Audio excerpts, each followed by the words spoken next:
Hi everyone, welcome to episode 6 of Chai and Chat with Neha. Today we are going to talk about a very special topic. I would say, very close to my heart because it has changed my life.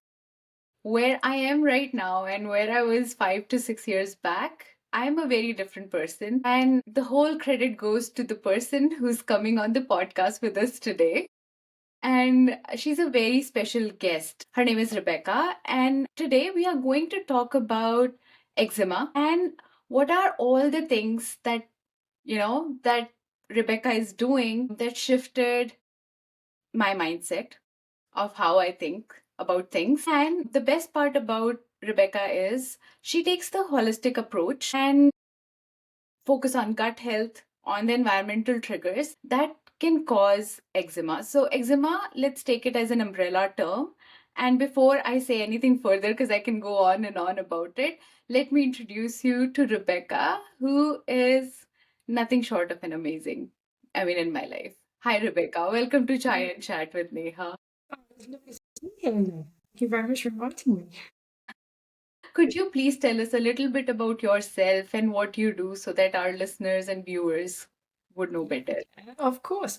So, first and foremost, I am a naturopath and a herbalist and a nutritionist as well. So, I've trained in various various categories basically. And I started doing that. It was all for me to heal myself, to heal my eczema. I was born with eczema. I've grown up with eczema. Chronic, and I've had a lot of health issues growing up. And so, this is what I'm doing now, I suppose, has been just a culmination of my life's journey into healing myself. And I just wanted to make sure that that knowledge didn't get lost. And so, yeah, my focus now is on sharing that knowledge and helping others to speed up their journey to improving their skin and healing. Whether we can say healing, I don't know, but improving their skin condition. Have to be correct with these things. So yeah. Thank you so much, Rebecca. 5, 6 years back, my friend just found your page on Facebook and she told me, look at this, like, because I was getting so beaten up by the conventional methods of eczema and how we treat eczema, right? The conventional method out there is put steroids and it'll be okay. I did that because, as first time parents, you try to do okay what everyone is saying, what medical system is trying to tell you. Little did I know that it's not like mitigating it. It's basically just putting a patch on top, like a band-aid. And it came back. There was this rash, a small rash around the face, and I was like, okay, we put 1% cortisol, hydrocortisol, I guess. I don't even remember anymore the names. I'm super glad about that. And then it went from 1% to 2.5%. And then I saw like it was going everywhere on my son's body. I was like, what is this going on? And then my friend, she saw me and she's like, you know what? Just like go through her page and see what is she doing. Maybe this might help. And look at me here. Like it has changed. Looking at that page and connecting with you has changed my life. I would say like my thinking process of how we do things conventionally, we just for some reason we don't question things. And that's where I started from. And since you've said you had this, and I'm so glad, Rebecca, like you're sharing your knowledge with all of us. And that's how each of us are getting empowered. Like I talked to Sweta last week, and that's where I met Sweta as well. And where we were and where we are now, there is a huge difference. And let's go back to how you said you had this chronic inflammation yourself. So, can we say that this was the reason that, and you pretty much touched on that, that this sparked your initial interest on what is eczema and how you could help people? Yeah, I mean, basically, I grew up. So exactly what happened to you. and and your little one happened to me. So I went through conventional treatment. I was using a lot of steroids.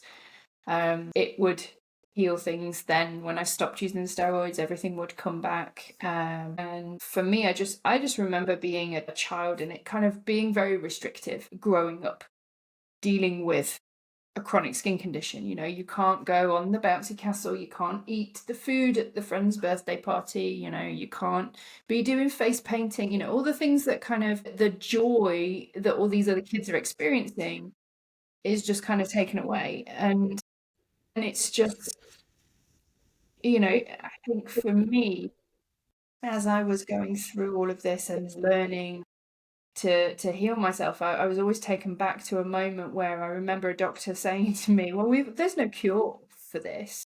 And I just remember thinking, well, that's because nobody's found them yet. It doesn't mean there isn't anything. I'm like, you can't be finite about this. And I remember thinking that when I was a child, and it was just a fleeting sort of thought, I suppose, but that it really stuck with me. And as I was going through my journey to learn about the body, understand what was going on in myself, why I'm presenting with these symptoms. And this was in my 30s that I was doing this. So it took me a long time to take the leap to I need to sort something out for myself. I started piecing things together and I was just like, if only my parents knew then what I know now. And I think that phrase just sparked in me that's who I want to help. It's the parents who are just running around in their tails. They're guilt ridden. They don't know what to do. They're trying everything. Everybody who's around them thinks that they're not trying anything at all. It's like, are you actually are you putting cream in the job? Because they don't seem to have gotten better, do they? It's a nightmare for parents. And I never really appreciated that, because when I was a child, I only thought it affected me because I was the one with eczema. So I didn't have any concept of how it's impacted my parents watching me grow up with eczema. And so actually all my journey of starting to work with parents, of children with eczema, that's helped me as well, because it's allowed me to understand more about what my parents have been through, and and be a little bit more understanding as to their decision making processes. So there's been healing both ways, really, from that perspective. But that's what really sparked me wanting to help parents of children, because there is no support. There's just nothing. It's like you go into the doctor's office or the dermatologist and it's like, use this cream, bye, see you later. You get 5 minutes, 10 minutes, Right. that's it. They're like, oh, it's not looking good. I remember the talk with really good dermatologist. She was amazing what she was doing.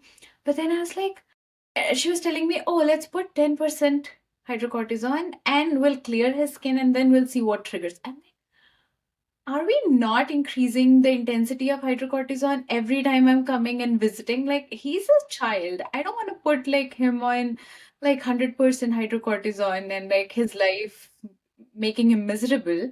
And I could see, I remember sending you this picture and I was pulling my hair, what's going on? Why it's weeping? The weeping skin that we call it. And I mean, I go back and look at those pictures. Rebecca, I remember when you used to tell us, all of us in the call, that there is a light at the end of tunnel. We don't see that light, right? Because we have been beaten up so much. And other thing I want to touch on is people around us also don't understand because they are not going through it. And it's very easy for them to say, it's okay, don't worry, things will fall in place. But for you, you know that your kid is itchy and they're scratching and they're not able to sleep. How can parents sleep? You can't. Right? Yeah. And when we talk about eczema, mostly we think it's a skin condition. People give, I know there are so many cures outside. Put this lotion on, this is working. But from your perspective, I want to talk about what's, because you have been through it, and what exactly is going under beneath the skin, right? Which is causing this. Like we have an umbrella term eczema, but there are other skin conditions as well. So what causes it? Yeah, well, the easiest analogy that I give people is, well, one, anything that's coming out on the skin is not a skin condition. Okay, we have to think of us our body as a machine, and just like anything, what comes in has to be processed and either utilized or eliminated out. And so we have ways of eliminating things from the body. So we urinate, we poop, we sweat, we breathe in, we breathe out. That is also a form of detoxification as well. So the last and almost overflow emergency exit is the skin. So the skin is the largest detoxification organ we have got. And so the easiest way of looking at it is, if you are not eliminating what your body needs to eliminate via the stool, the urine, the sweat, or your out breath, the skin is going to have to take on the extra workload.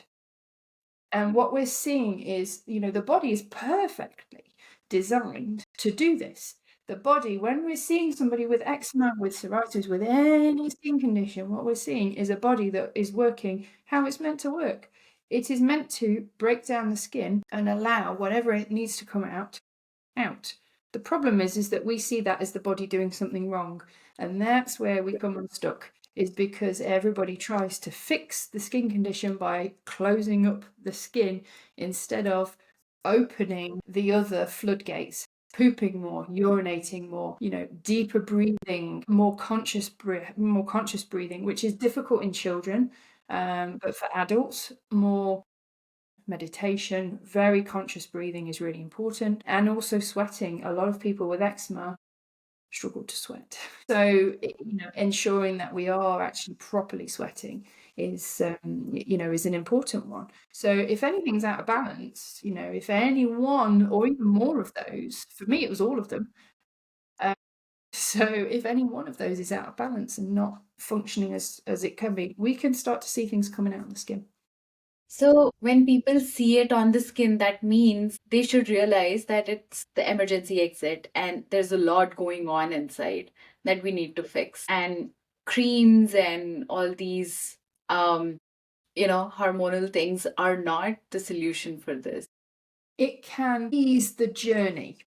So, is it the solution? Is it going to fix the problem? For some people, it can. If they've just had, for example, an acute stressful thing and that's now passed, and it's just all of a sudden their body couldn't cope, and maybe they stopped pooping for a little while because they were stressed. We've got all tight and worked up, and then the skin took over.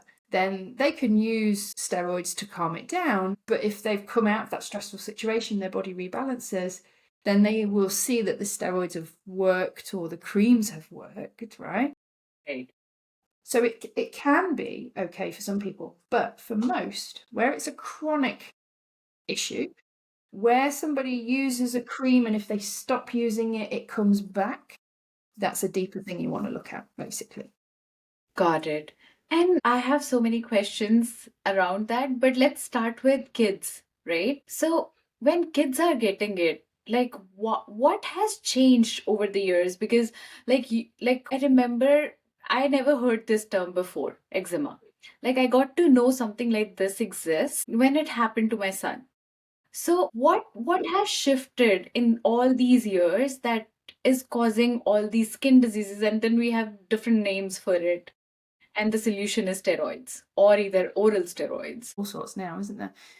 So, I mean, there's different, we'll never really 100% know, but we can kind of, have a sort of educated guess, really. I mean, when you look at the modern world, we, even 20, 30 years ago, when I was at school, I was the pretty much only child with chronic eczema at school. And we can look at this with any other kind of condition, really. You can bring in things like autism, ADHD, there's all these different childhood conditions now that when I look back at school, I'm like, this was not the same, you know. And so it's like, well, what is different? What is changing? And you know, we look around the world that we live in, we know that food has changed. We know that the way that food is produced has changed. We know that you know, the way that people live their lives has changed. We're more indoors now. We're not as outdoors as we were before. We know that stress and stress levels for people has changed. It's multi-factor. I think it's not, we can't really put it down to like one or two things. And so kids growing up now, I mean, I look at it now and I'm like, oh my goodness, I'm really glad I kind of grew up when I did. Because you know, mobile phones, social media, all this kind of stuff. Oh my goodness, I don't know how you can navigate that really as a child and the stress that that brings. So food is a big factor, but also so is lifestyle. So you know, diet and lifestyle is a massive factor. We've got pollution you can add into that. You know, as you know, we kind of touch on everything really. You know, I mean, if you look at the utensils that we cook with, the way that, you know, a lot of people will eat out now. Historically, people didn't really eat out. That was a special thing. You know, how do they cook things in restaurants? You know, there's a lot of microwaving of stuff. We wrap things in like foil containers, which can kind of leach things out into the food. There's a whole host of things. So it can be a little bit daunting when we start to look Yes. these things, but it's everything has a little bit of an impact, and when you add all of that up, it can lead to a big problem for some people. Sure, because so many people talk about like, oh, what just happened? Like it's not big of a deal that we are. So let's start with like, so if I, because I'm going into this whole huge new section of things where I can probably spark controversy or something, makeup, right? Like it's just a makeup. Like we're just putting it, like for example, lipstick. We're just putting it like in the whole day it stays, it goes away. Like we think that, oh, like we are eating, so it probably rubbed off or something like that. But no, it's going inside, Yeah, right? Makeup, like how you said, skin is the largest organ. It's all getting absorbed yeah, inside. yeah. And then we talk Anything that about, goes on the skin has to be processed internally in the mm, body. So any creams that we're putting on there they're all being absorbed. right, And we have to deal with that. So the same with makeup, you know, not only do I think lipstick is like one of the worst things because most of it is actually eaten. right. Yes, yes. And what is that all made of? You know, does anybody know? Most people don't even think about that. They just go and buy the latest thing. Right. This is looking great. I mean, I cannot say that you should stop altogether, right? When we are talking about all of this, so it has to be in a lifestyle change, right? And this is what I learned from you. Right? Like, oh, there's not one thing that I can do to help my son or myself. Like we talk about, oh, I had this pain here. Oh, this. Nobody is correlating this with how we are living right now. Like how you said, like small little things, right? Like we are eating out, we're eating in the containers. We're getting a takeout. Like if I talk about Thai food, when we get a takeout, it's like really hot food in a plastic container. And I talked a little bit about in terms of sustainability back then, but now I'm glad we are touching on this topic in terms of health. So it's not just that we are saving Mother Earth with sustainability, we are also saving ourselves if we are not taking these containers out. And if we really want to eat out, just eat there and just come back rather than doing these plastic containers takeout. And one of the worst things is like takeout coffees because they're all in plastic lined cups, and I think nobody Nobody really thinks thinks about about it. that. You know, Yes. most people will have one of those every day, and we get a very hot beverage in a plastic lined cup, and it's not good. It's not, and it's what we are drinking. Like, oh, like let's get this coffee, and nobody is even thinking about. They're thinking, oh, it's a paper cup, but no, it's not. It's not.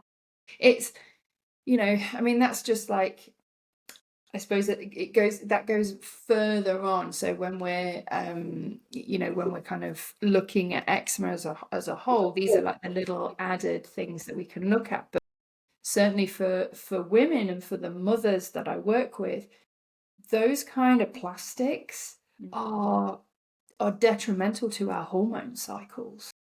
And so, a lot of my work, well, most of my work really is, one, obviously it's helping the kids with eczema, but the people that need the help really are the mums the most, because, you guys are the ones that are stressed out trying to figure all this out. You've got everything running through your head all the time, and it's all about your child, and you forget about yourself. And so, with all these other little things that we talk about, it might not be having a big impact on your child. They're not going out having takeout coffees, but if you're an exhausted mom, you still got to work, you're probably going out and getting coffee on your way to work. And the plastic lined beverage is, messing up your hormone cycle. Right. And nobody pinpoints these things, right, Rebecca? Because these are not commonly talked about. Nobody talks about these things. And people think it's okay, but we don't know why we have hormonal issues, right? Like, and with that, I want to touch about the diet as well, like the gut health, right? So you also focus on gut health when you treated eczema for my son. So how does that play a big role here? Well, so the gut health really is all about, obviously, we want to look at that external channel of pooping. And, everything that we eat has to be digested properly and processed in order to, one, have everything eliminated that we need to be eliminated, but two, if we've got a problem with that skin, we need more minerals, we need more vitamins to actually heal. We need more, we need to get more from our food. And so when we're looking at gut health, we're looking at optimizing what goes in and making sure that we're actually processing it correctly so that we can get the most out of it. Because you think about it, we take in foods, our body has to break all of that down. And if we're taking in certain foods which are very difficult for us to break down and take a lot of energy for us to break them down, then we're going to get out of that from a healing perspective. So we really want to focus on very simple to digest foods, to make sure that we are using less of our own energy to process the foods, and making sure that we're able to get the most from a nutrient perspective out of the food, and also make sure that we're not adding to the inflammation in the gut as well, because obviously we're inflamed on the skin. The last thing we need is to have inflammation throughout the digestive tract as well. And for a lot of people, myself included, that's what happened. And so I ended up with something called leaky gut, and this happens a lot with people with allergies. So, if you're experiencing food allergies, leaky gut can be part and parcel of what's going on. It's basically where food particles, instead of staying within the digestive tract, they're escaping into the bloodstream. So small molecules are escaping into the bloodstream. And our immune system it's like, well, that's not meant to be there. What's that? And it attacks. And this is where we start to see allergic responses. And this can be healed, you know this, right? It's that can be a longer journey. That's certainly more work to get to the bottom of that and heal from that than just the eczema, but it's certainly. Right. So leaky gut. And let me talk in terms of kids right now. So when we have smaller kids, right, they are seeing all these symptoms. So you're saying leaky gut could be the issue for the eczema as well, like how you just said that you had that. Yeah, it can be, but that's sort of typically more as we maybe get older. Maybe we've not had necessarily we've had a lot of inflammation through the gut already.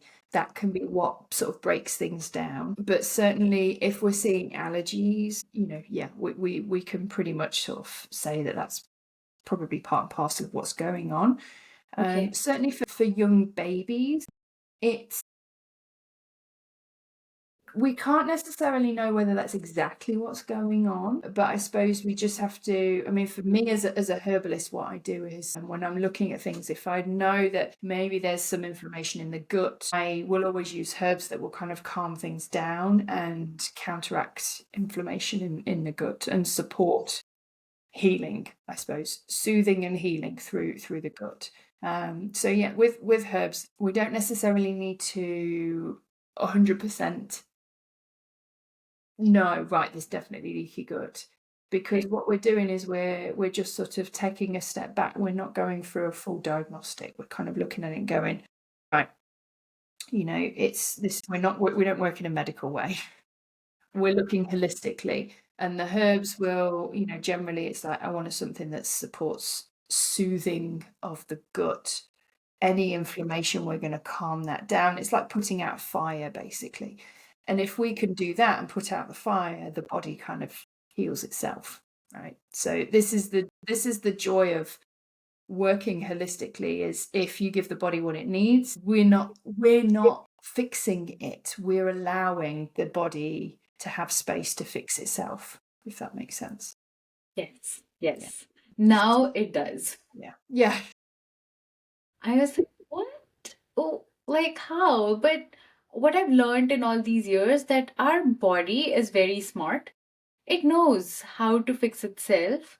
And if we just allow it, if we just tame down the inflammation of the body. And coming back to the same question, so when we talk about inflammation and in adults too, because right now, if I talk about the leaky gut and all these things that happening, that inflammation is happening, stress has a major role, diet has a major role. Like, what are the common triggers? We'll come to stress, but what are the common triggers, like in diet, that you have seen that has triggered all these conditions? So I suppose if I take my basic advice for people when I go into what should people change to simplify things for the diet? One is take out dairy. If we take out dairy, then that's a massive reduction of effort for the body. But the way I explain it is dairy used to be raw. We used to have a cow in the garden that somebody would go milk and then we would drink the milk. That is not what happens nowadays. It is got from the farm, we pasteurize it. There's other processes that go on. Basically, we kill all of the nutrients in that milk. We change the chemical structure and then we drink it. And this has an impact. If anybody has dairy in their diet and maybe they suffer from constantly clearing their throat, or they've got like a mucus that there may be postnasal drip, something like that, they're struggling, just cut dairy out for 2 weeks and see what happens, and then reintroduce it, because dairy is mucus forming. So as soon as we ingest it, if it's been pasteurized, if it's been processed, you start to create mucus. And mucus is something that the body secretes because we've just taken in something that's inflammatory. And we've got an inflammatory response. And so mucus is kind of what is secreted to soothe and calm the digestive tract. So you look at it from a perspective of dairy's not really great. If you could get hold of raw milk, that's fine. But my other comment is, we're not cows. Yes. The milk for cows is meant for growing calves into cows. We produce our own milk to grow our own, babies into bigger boys and girls, right? And other animals do exactly the same, but we're the only species that seems to think that we're entitled to drink everybody else's milk. Yes. And think that it's okay. No, we're not designed for that. So cutting out dairy is one of the key things. Often very controversial, because a lot of children, it's like, oh, but they have yogurt, they have this, they have, the ice cream. If they're a bit older, they have ice cream.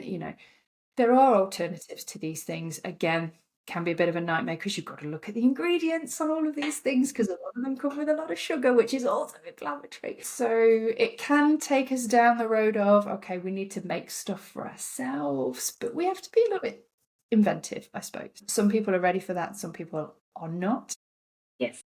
So yeah, it can be a bit tricky, but dairy is the key things. And then the other aspect really of like changing diet and food wise, I suppose, is introducing foods that are very simple to digest and very, so we want things that are alive, that are hydrating, and that are simple to digest. And foods that match this are fruits and vegetables, basically. And so if somebody, most people are like, well, yeah, I know what not to eat, but what should I eat?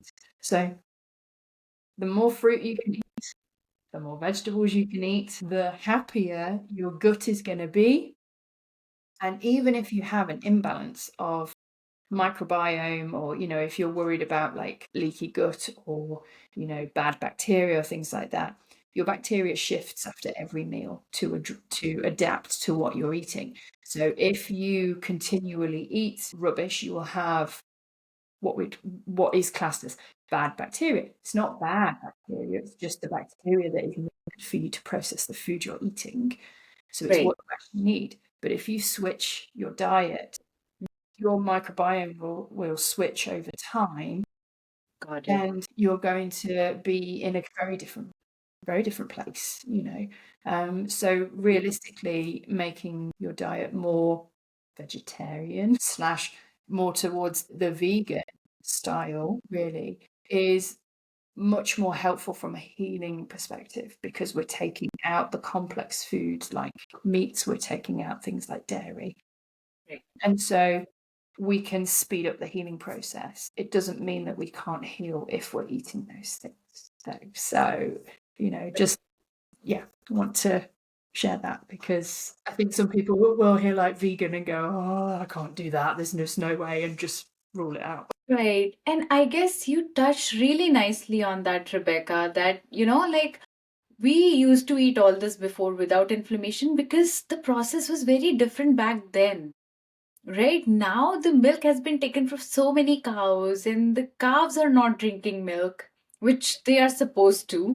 Mm-hmm. And they are like tortured, like for the milk. And imagine, like, so many things we are dependent, like how you said, like ice creams. And that's like, oh my God, I'm not having ice cream. Like, so it is very daunting to people to change that, right? But you also, how you suggested, like there are so many alternatives now, and it's just matter of looking in the aisle, just spending 2 more minutes and see what they can have. Because I mean, since so what used to happen with me when I used to take dairy, I had like all these red, like I don't know how to pronounce the scientific term, but the red dots, the Yeah. strawberry skin that they say, right? Yeah. um and as soon as I removed dairy, like it just vanished. So I'm seeing a lot of strawberry. So again, I knew thanks to you, like, because when I was working on my son, I knew like something on the skin, definitely inside. So I started experimenting with my diet, like what can I cut down? And now, like, I mean, it's been a year since I'm taking any dairy or any, like, basically I have become vegan. People think it's, I don't know how to put it, but oh, like, it's a very like foreign term, and they're trying to like, so when people are making changes, this is what I want to put out there. It's not to make anybody else inconvenient around them, but to make their own lives better.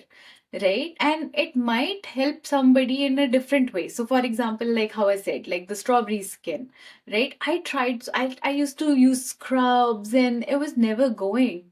And I was like, I don't know what's happening, right? Like, and then, like, as soon as I stopped dairy, that was the trigger for me. And now my skin is all clear.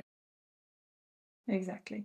I think Right. it's the same for most people, and I think it's certainly with adults, it's a very difficult conversation to have, like changing the diet. We're very set in our ways, and it can be very personal to us, if we often, and we don't think about this, and this is where like your conversation with Shweta is great from the last episode, because we don't realize how we've been influenced from our childhood on food. And so for me, because I was unable to have a lot of things in my childhood, when I was able to make my own decisions when I was older, I went for all of the wrong things because it was restricted in my Right. childhood.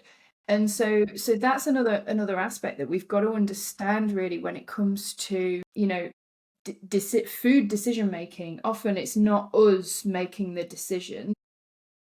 This is our inner child is often making the decision on our food. So when a practitioner might come and suggest cutting something out, we have to maybe take a bit of a deeper look as to if there's resistance against that, why, where is that coming from? And that's where like the tapping can help, because often as adults, yeah, we're very influenced by what's happened to us in childhood, and we can't just change.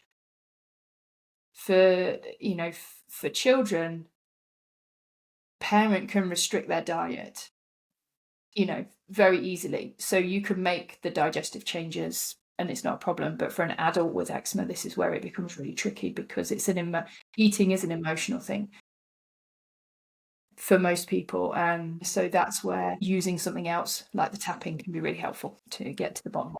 So to that point, Rebecca, so the cure for eczema, does it differ between kids and adults? Yes. Yeah. So, and we can't use the word cure, obviously, because it's poor. Yeah, don't cure anything. No, but it's when I'm working with adults and when I'm working with children, it's very different approaches. It's very different approaches. With children, it's about working with the parents and helping them make the necessary changes. A parent will do anything to heal their child. An adult with eczema will do everything to sabotage healing themselves. Simple as. So there has to be a great drive for an adult with eczema. They have to almost be at rock bottom before they will start to make changes, and they have to be willing to address the emotional side of things and stress in their lives and things like that. That has to be categorically worked on for an adult to take control of eczema. Okay. And it's more, you have to work a lot on adult to change that. Because, I mean, even as parents, I remember like my journey started when my son started showing that symptoms, and it was so difficult to make those shifts for me as well. Like, I have to cut down dairy. Like, I remember when it was thrown at me, I was like, oh my God, like, how can I cut it down? Like, everything around me was dairy. I mean, like in Indian diet, it's like Well, that's it's how. sacrilege, isn't it? Me Right. saying that to you is like, no, you can't do it. How am I gonna deal with this with my family? It's just not possible. Right. I used to get triggered. Like, I'm like, I'm here to get this solution to the problem, and I'm adding more. That's how I saw the things, right? I'm adding more problems to my life. Like, what I'm gonna do? Like, so if I talk about Indian diet, like the very prominent, if you're vegetarian, people use paneer, like the Indian cottage cheese, a lot. And people think, if like I cut down dairy from my life, like where am I getting protein from? Right? Like that's protein is like another like thing that like is very sticky to me. But it's a bigger question now, like how, and I probably am going into controversial side of things, but people get very triggered when you take some things out, right? So probably it is very difficult. Like it was very difficult for me to make the change. And when you used to tell me, no, Neha, it is a lifestyle change. Obviously, I had to do it for my son, like how you said, right? Truly, rightly said. Like I wanted to do anything and everything to make his life better. But it took me as well as a parent some time to make that shift. That's exactly what happens. So if everything you've been through, you made the changes, and you made the changes for your little one, and you made them very quickly for him, right? But for Yes. you, it's been a lot longer. It's exactly the same example, right? It doesn't matter what symptoms people show up with as an adult. We have got, whether it's arthritis, migraines, menstrual problems, whatever it is, it's a very different ballgame dealing with making diet and lifestyle changes, because we are battling with ourselves. But a parent will do anything for a child, and they will do it very quickly. but they just won't do it for themselves. They will eventually, most will eventually, because you've been on a prolonged journey. The same with Shweta. It was a prolonged journey. You had to jump through. The symptoms shifted and changed, and you adapted as you were going along this journey. But it still takes longer for us as adults to process things and accept, actually, do you know what? I think I need to change that, I mean, it took me, I don't know, years. It took me years. Yes. I think the very first step of this journey for me personally, when I started making changes for my own self, acceptance. It's okay. I mean, there's nothing wrong. Like, it's just like, and we can, so the other misconception that I personally felt, and we'll come into misconceptions as well, is like, oh, we are taking this out from our diet. Like, would it be like a permanent change? So how do you deal with those type of questions, right? Like, are those actually a permanent change if somebody makes the diet change? So the way I kind of explain it is that, we can look at this however we want to. So some people, if I said to them, you've got to take this out of your diet and you can never have it again, then they're not even going to try, because they just can't even consider not ever having it. Yes. The way that I like to look at it is by sort of, we think of, if you go back to just thinking of the body as a machine, provided everything's in balance, we can process things. So the odd ice cream when you're on holiday is fine if your body's in balance and you're not demonstrating symptoms, then you can cope with eating certain things. Now, the other side of that is that once you've lived so long and you've taken these things out and you've healed yourself, often you don't have the taste for a lot of these things anymore. Things are far too sweet because everything's got so much added sugar in. What you used to find really tasty and delicious, it's like, actually, I can only have a spoonful now, and that's enough. I don't need any more. So unfortunately, I kind of, it's difficult because I don't want to be like the bearer of bad news, but when we start to take a lot of these things out, we realize actually we don't miss them.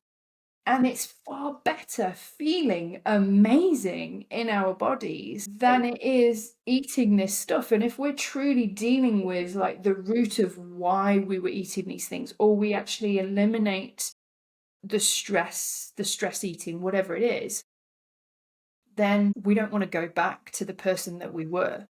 Yes. And I think that is often the problem that people struggle with, because, again, you surround yourself with, you've got your friends, you've got the people that know you, and you start to shift and you start to become a different person, and they start to not necessarily recognize you. And a lot of times, if you can't like move yourself out of and find people who think in a similar way, we can start to feel like, other people who maybe want to do what you've done, but can't address maybe the triggers for themselves, etc.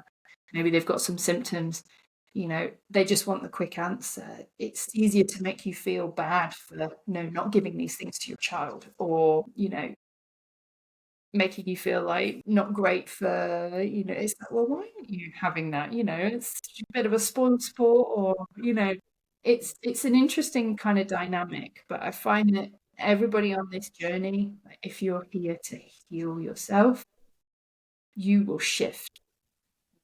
You will become a different person. Right. And you have to adapt to that, basically. So it has positives, and it can have some interesting outcomes, should we say. Yes. And to go back to misconceptions. So what are the common misconceptions around eczema that you have seen? Well, the main one is really that it's we just need to find the right cream. That's the main thing, is a lot of people, because obviously when we go to the dermatologist, they are giving us creams, basically. It's a lot of people think that is what is the answer. We just need to find the right cream. Or the other misconception is there's something wrong with me. you know.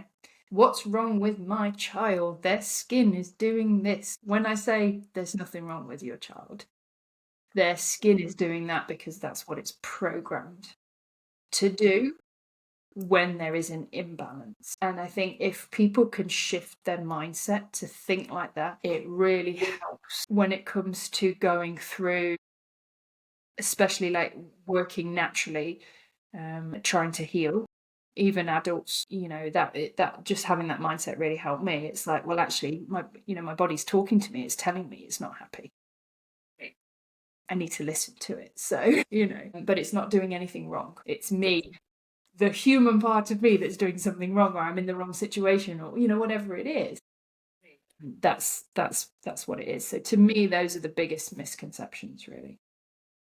Right. And I think also, Rebecca, I feel like society has played a really important part in it, right? We have made that normal. Oh, this is what the normal is. But it's one size doesn't fit all, no matter what the society normal is out there. Like, you have to make changes to make the normal for yourself. And I think that's what I felt. Change is the biggest thing that we as humans are very scared of, right? Like, change is bad. That's how we see it, but it's not. Change is good. It can be very liberating, really, if we allow it to be. To me, it would be very boring going through life and it being same old, day in, day out. We need adventures. We're here for who knows how long. We've got to enjoy ourselves. We've got to make it count. Right. And this is part of poor health can be just part of your journey, and it can help you on the road to discovering who you are and what you actually want out of life. And certainly a lot of people that I've worked with, you and Shweta, tip of the iceberg, the people that just the transformations in people as they've gone through healing their child, and the transformations for themselves are just phenomenal, really. It can be just mind-blowing, really. Right. And right now, like Rebecca, like if I talk about my own healing journey, I don't drink coffee tea anymore. Like, I'm not that person. I was telling you right before this, right? Like, I could not imagine like getting up, and I used to feel so lethargic even like after drinking like 2, 3 cups of coffee or tea. Like, and now, like, I'm getting up like early in the morning and with all the energy because I've cut down all the triggers that could do things in my life, like made me miserable. So coming even with the diet, right? Like I'm touching on tea is very touchy point for so many people out there. So like when we talk about some symptoms, right? When we see like our bodies are not functioning, so ideally the body should function like you should be with energy. Your skin should shine without putting makeup on, right? Like ideally you should be a happy person. So when I see or when I hear about depression as well, and I'm reading a lot about it, it has also like connections with gut health again, right? Like, so seems like gut health plays a very, very important role in all these changes that are the things that we hear outside, right? So eczema, we are talking about eczema here because that's what we started off with. But technically, like I did a podcast on heart health, which linked back to the diet. I did podcast on energy healing, which link back to the diet, because when you're not being yourself, you're constantly thinking negative. So the food that we are eating has a major role playing like how we are and how we deal with our day. Yep, it does. And also just, who we surround ourselves with as well. Yes. And yeah, often it can be a bit of a catch-22, I think, for some people. So yes, the food is one thing, but often the food is a result of the environment that we surround ourselves or that we find ourselves in. So as adults, often we can be triggered, and food, drink, all these things can be a choice that is not necessarily the best choice for us because we are trying to mentally deal with something. So often if we're depressed, we might be looking back and into our childhood to find a moment that we were happy, and maybe we were happy at a friend's birthday party and we remember that happiness and what were we eating back then, and that can drive us to make food choices, to find happiness in food. And so food is basically our fuel. It's if we put diesel into a petrol car, it doesn't run. We Yeah, I mean, it's just it's clear cut. The car's like, what? I'm going nowhere. We can still run on rubbish fuel. Right, We just don't run well. right, right. And coming to the second point that I wanted to touch with you is stress. And that's what I talked to Sweta about as well. Like, tapping is one of the tools that we can use. Because nowadays, like how you said, right? Before, there was not much stress. But nowadays, like, even like I don't remember like my day goes by without any stress related triggers. And that happens, like somebody said something, or now like we are way above that level when somebody says something and we get triggered. But there were days when I used to get triggered a lot. Like, oh, why your son's skin is looking like this? Because, right? Like, and that's a trigger for parents, right? Like, oh, we are doing everything and anything. So what are your like takeaways? Like how to manage that trigger, kind of the trigger that's related to stress? So it's certainly in. I'll touch kind of on children, because obviously children are dealing with stress as well. Right. Certainly from an eczema perspective, if you as a parent are stressed because your child has eczema, your child is picking up on that. Okay. So this is why tapping on your child having eczema is huge. That is a game changer. So certainly what I've seen in the parents that have actually embraced and looked at their own stress levels, if they address that and do something to change the way that they feel about it, the eczema improves for the child. Okay, because the child is picking up on your stress. Okay, so that is huge. So we might not think of children having stress, but they're feeding off what's going on with the parents. So that's where their stress is coming from. If the parents are arguing about the way to go, right?